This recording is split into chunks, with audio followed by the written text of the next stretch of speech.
Despite being Britain's longest running science fiction TV programme, Doctor Who hadn't had many toy lines across the years.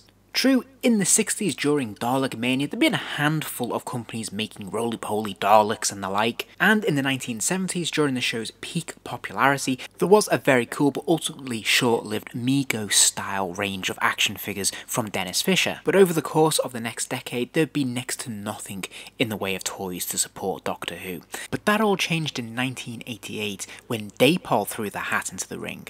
This was something of a departure for Dapol, since they hadn't produced action figures before. In fact, they were known for producing model railway toys. But over the course of the next 10 years, they would release quite a few action figures for Doctor Who under this banner. And they'd also take some unusual steps, such as launching their own Doctor Who exhibition, which would allow fans to see props from the TV show, recreations of sets, and even host mini-events inviting past Doctors along to meet the fans. And where was this exhibition held? Well, somewhat unusually, in the factory where they made the toys. And during what would become known affectionately amongst fandom as the wilderness years, i.e. those years where the show was off air, this became something of a mecca for fans to be able to get together, find new merchandising, and relive some of their favourite moments in Doctor Who.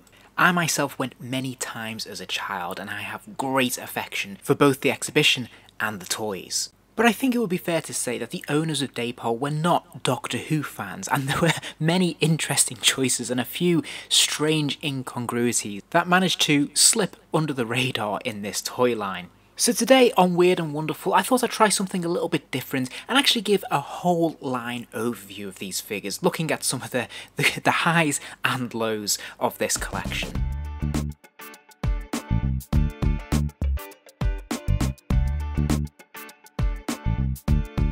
So to start us off, I'm going to take a look at the Doctors that were produced as part of this 3 3/4 inch scale line. Now sadly, despite having the license for 12 years, Dapol sadly only produced 4 Doctors during this time, and only 3 of them were articulated.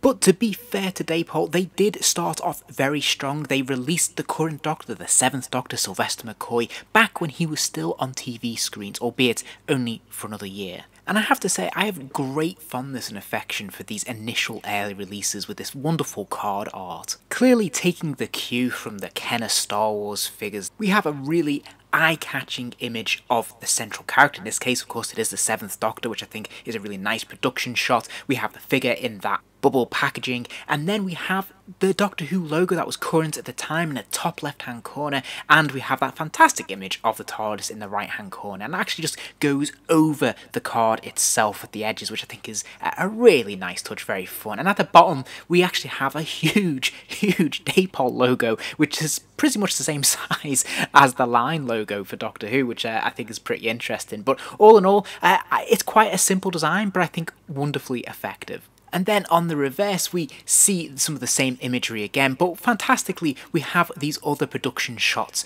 to advertise other figures that would be in this collection. Now interestingly, they are the shots of the actors or the monsters or the props themselves as opposed to the actual figures.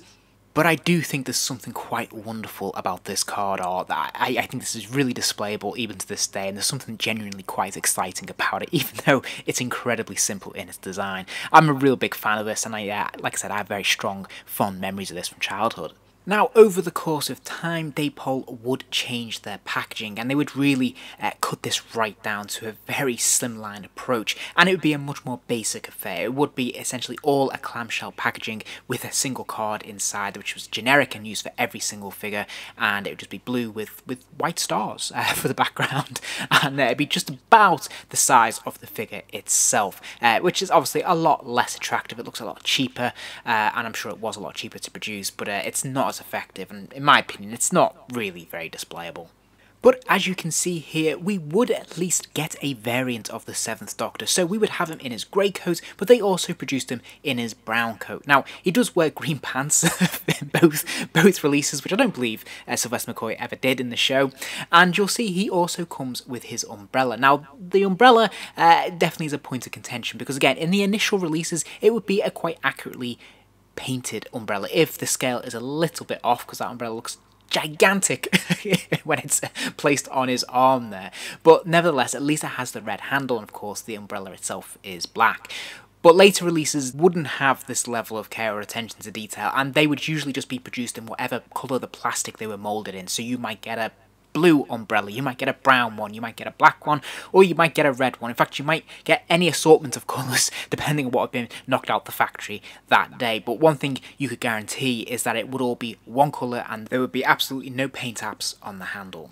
But overall, I think this figure is pretty decent for the 3 3/4 scale. And as I said, I think Dapol did hit the ground running with their initial releases. There's some decent paint apps on this figure. The question marks on the vest, the scarf, the spats, and it's nice that they've given him his hat as well. I think all in all, this is pretty decent sculpt. Now, in terms of the head sculpt, I think they've been a little bit generous. I think they've made Sylvester McCoy look a little bit younger, a bit more youthful than he appears in this show, but I think it's still passable as a fairly decent likeness. It's still fairly obvious that this is meant to be the 7th Doctor all in all, and I think this is actually one of the nicer figures they would produce in this line.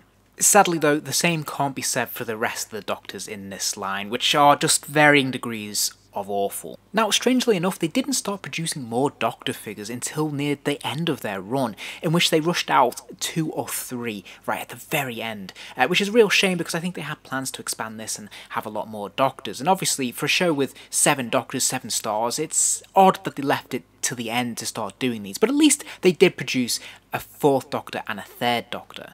But each has serious issues. I mean, if we look at the Tom, the first thing you're going to notice, of course, is that Tom doesn't have his signature scarf. This is one of the key iconic elements of the 4th Doctor's identity, his costume. So it's a very odd choice that they didn't decide to give him some scarf in some way. The rest of the costume isn't that bad. It's a little bland in terms of the colourings. It's obviously a lot of beiges and greys, but overall, it would be fine. I think if it had a scarf, this would look fairly decent, to be fair. The head sculpt, on the other hand, looks very odd indeed. Tom's expression here looks a little bit scared, I'd say. And the paint apps on the eyes, well, these photos say it all, really. We put this together and you've got a pretty horrified Tom Baker. But sadly, this is nothing when compared to the poor 3rd Doctor. Here we have John Pertwee in one of his most colourful outfits, which is a strangely muted affair. They've opted for a much darker tone than it appears in the show, which is a shame.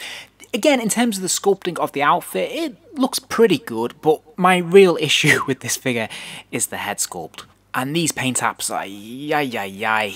yeah, this is a pretty powerful combination, and it's pretty dreadful. I mean, this bears little to no resemblance to John Pertwee, and it just looks odd. There's a sort of smirk that's been sculpted into the face, the eyes are all over the place, and of course they're boggled once again, and the hair looks really weird. Yeah, this is definitely not one of Dapol's finest efforts. Now, right before they did lose the license, Dapol did begin to experiment with a different kind of figure altogether. This time, they were going for more of a model approach where there would be zero articulation, but there would be enhanced detailing in the sculpt and in the paint apps. And as part of this experimentation, they released a 2nd Doctor model. And as we can see here, the sculpting is a lot better. We can see a lot more detail, the likeness is much stronger, and we can see some better applications of paint as well, which is good to see. Everything looks smooth and clean, doesn't look like there's much fudging around the edges, everything looks pretty tight, which is good.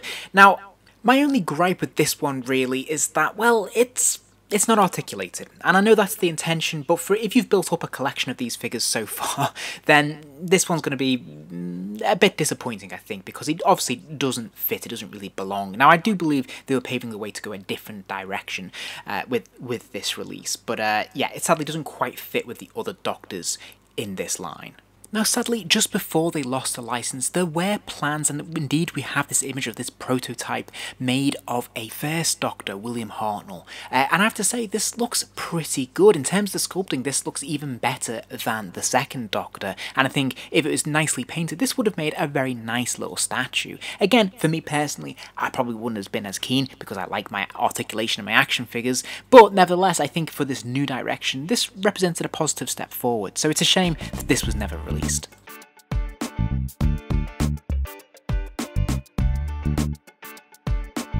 Now, for a show that's had literally dozens of companions across the years, it's odd that Dapol chose to only make 2 human companions. Now I say human because of course they did release the non-human companion that is K9, and he was one of the first initial releases in this line. But the story goes that Dapol were only sent one reference photo, this photo of K9 on the grass, and as a result they believed that K9 was green, so he was moulded in a green plastic and released on card. Understandably this raised a few eyebrows, and soon the BBC requested there were changes made. So a running change was made and K9 was ultimately reissued in his traditional silver.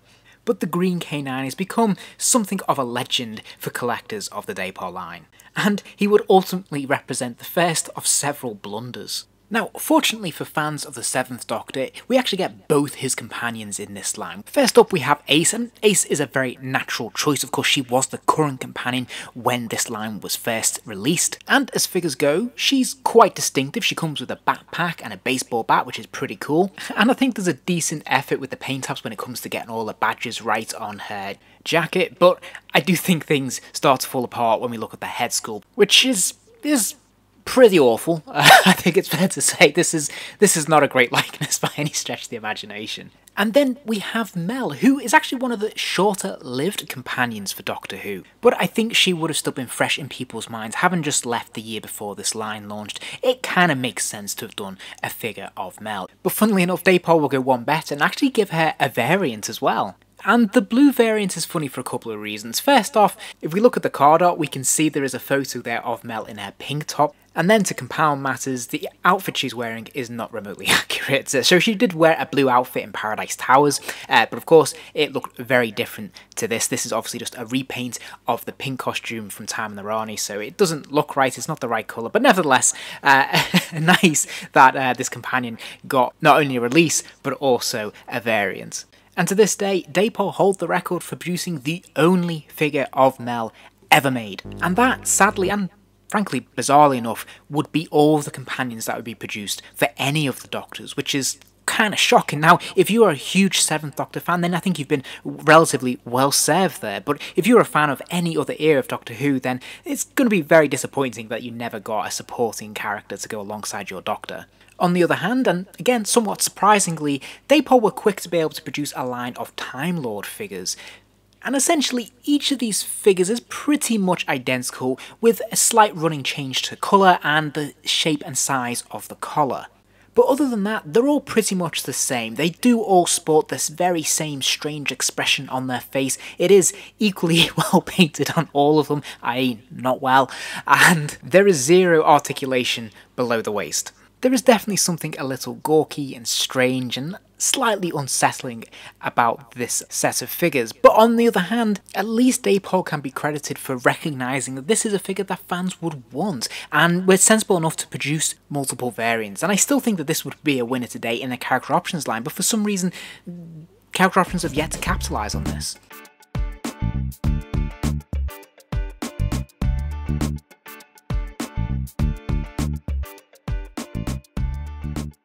Now, one area where Dapol did focus their attention was on the monsters of Doctor Who, and this makes absolutely perfect sense.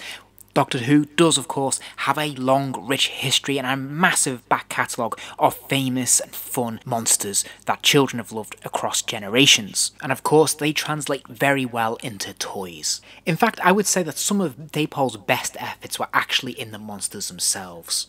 And amongst them, I think we have some genuine classic Doctor Who figures here that can be cherished even to this day. We have things like the Sea Devil, which I think was really remarkable for its time. It's a fantastic sculpt. It was very beautifully painted, actually. And it was nice because it actually had cloth elements to it as well. And I'd actually say this is probably one of the best single-handed releases from the entire line. And then we had some really cool monsters like the Ice Warrior, who at this point hadn't been seen in the show for many, many years. So it was really cool that he actually got his own release. Although, strangely enough, he does seem to come with some sort of assault rifle, which I don't think I've ever seen one hold on this show, but hey, it's still a pretty nice figure for this line. And then we also have figures like the Tetrap. Now, the Tetrap isn't the most loved Doctor Who monster by any stretch of the imagination, and again, it comes from the first season of Sylvester McCoy. Nevertheless, I do think that this is a really nice figure. It actually has a leather effect wings, it has the third eye in the back of the head, and it's very well sculpted and painted. And for the time being, at least, it has the dubious distinction of being the only figure of the Tetrap ever produced. And then we have figures like the Melkor, which despite being the wrong scale, I would say is almost equal to the release from Character Options many years later. And then we'd also get classic monsters like the Sontarans, which would also have a run-in change, so we'd see a darker costume and a lighter costume. Now again, I don't think the silver costume is close to anything we actually see on screen, but nevertheless, a nice touch. The idea of versing those colours and having building an army, I think is pretty cool. And they showed an ability to experiment, because this figure did of course come with a helmet that could be removable. Now certainly these Sontarans are a little bit misshapen there, a little bit too tall, a little bit too skinny, and obviously their heads are stacked too high and they look faintly ridiculous with the helmets on, but nevertheless, I've got to praise them for trying something different here, and I think it's, for its time, mostly successful. And how could I not mention my Silurian, because I've still got this fella after all these years. I have a deep love for this guy, who at the time of the making of this video is the only classic Silurian to ever be made. And I have to say, I think they've done a really nice job of it. The sculpting is obviously unique. We can see all the individual scales on there. He has the nice neck and shoulder piece there, which is painted quite smoothly and quite eloquently. And of course he has the red bulb at the top of his head there as well, and the silver on the eye. So I think this figure looks very nice. It's well painted for the most part, and like most of the figures in this line, he does alright for articulation. He has a swivel at the head, so he can rotate that right the way around, but he also has wonderful ball joints in the shoulders as well, which means he can kick his arms up and out, which is fantastic. And for the time, this is pretty innovative and kind of cool. A lot of the first initial releases for the Character Options Doctor Who figures wouldn't have ball joints in the shoulders. And he's also got a single joint at the elbow, which is nice. His legs can kick forward, although admittedly they do kick off to an angle, which is strange. And then he's also got a single joint in the knee. But all in all, there's plenty of articulation here, and it's a nice looking toy. But hey, it wouldn't be Dapol, and this wouldn't be weird and wonderful if there weren't a few oddities thrown into the mix. And amongst them, we got things like strange repaints of characters. So in the case of the Ice Warrior, we have this all gold version for some reason. We'd get an 80s era Cyberman, which is pretty cool, but yeah, it doesn't look quite right. It's a little bit too tall, too skinny, and has such a sour face. And then we'd also get a Roger Delgado Master, and much like the Character Options line, even the Dapol line would sadly be bereft of an Anthony Ainley Master. Now, the Dapol Master isn't terrible by any stretch of the imagination. The costume is roughly right, the paint job is fairly decent, but the sculpting of the likeness, yeah, definitely leaves a lot to be desired. There'd also be obscure special releases for tied-in events, such as when an actor would appear for a special event, they'd release some sort of tweaked action figure. So in this case here, we can see they did the Stealth Cyberman, which of course is just a black painted Cyberman, but nevertheless, a pretty cool extra to have. And speaking of Cybermen, we also got another one of those statuesque figures, which went alongside the Patrick Troughton release, and this was one of the moon-based Cybermen. Again, here we can see pretty nice sculpting. The paint app seems to be pretty well done. It is obviously an in-action figure, so I'm not really sure it counts as being part of this line, but nevertheless, this is an indication of where they were heading with this line. But this was the last of them, they only did the two. But there were plans to release others like this, so of course before we saw the first Doctor, but they also had plans for the Yeti as well. Now this might have been quite an interesting release because again, as of this date, there's never been a single toy made of the Yeti, and it's a much loved fan favourite monster.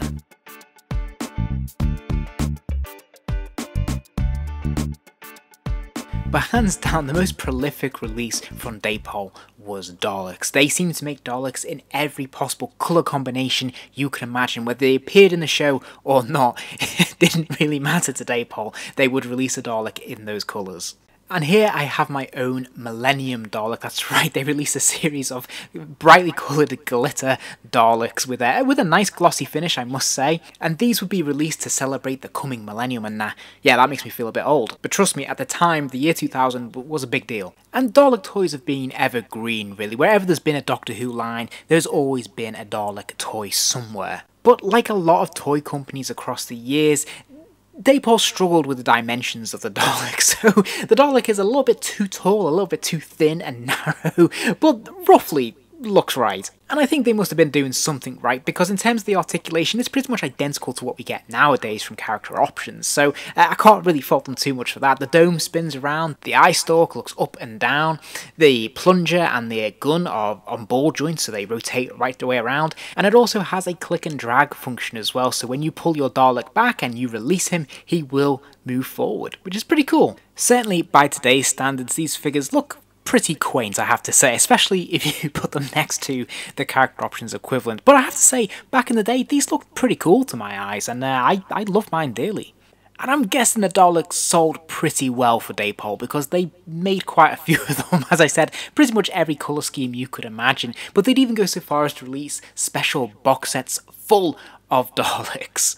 But every now and again, they do something a bit more experimental and interesting with the Daleks. So for example, we got this special 60s collection of Daleks. And whilst the colouring is more than a little bland, it was nice to see things like the mutant on a tray and the flame effect Dalek. This was definitely new and kind of cool for the time. They'd also release a quite rare transmat Dalek as well, which is essentially a transparent Dalek with a mutant inside, which is pretty cool. And I have to say, of all the Dark designs, this has to be my favourite. I think this is a fantastic idea, and I definitely think it's something that a company like Character Options should do now. Now, one of the biggest blunders, one of the biggest gaffs that Dapol ever made was with their Davros release. And as the story goes, this was intentional. So what am I talking about? Well, Davros was given 2 functioning arms. Now, as we know, Davros only has 1 functioning arm in the show, but apparently the decision was made to give him 2 because they just didn't feel comfortable giving a toy just 1 arm. Now, this is something the BBC took issue with and demanded a running change, and so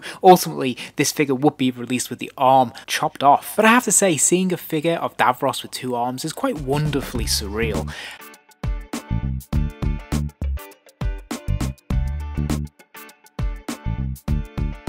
Now, Dapol didn't branch out much with this brand, but one thing they did do was invest in a playset for Doctor Who, and appropriately enough, it was the Tardis. And what was quite cool about this is that they built the exterior Tardis so you could just have a Tardis vehicle, but they also built the console as well, which is very, very cool. Now, the really fun element of this is that you could buy the Tardis separately from the console, and you could actually take the Tardis apart so that it would build the interior walls complete with roundels on the inside, and it would form the basis of a fantastic diorama. The console itself would light up and make sounds and move, which is brilliant, and to my knowledge this is the only toy of the classic era console that has ever been produced. And I have to say, even in spite of the fact that Dapol committed another blunder by producing a console with 5 sides rather than 6, this is still a really, really fantastically cool playset, even by today's standards. And I have to say, I would love to get my hands on one of these, but good luck to anyone who is trying to track one down, because they're quite scarce, and of course they fetch quite a pretty penny now. Anyway, that completes my overview of the weird and wonderful world of Dapol Doctor Who toys. I hope you enjoyed it. If you did, please do give it a like and remember to subscribe.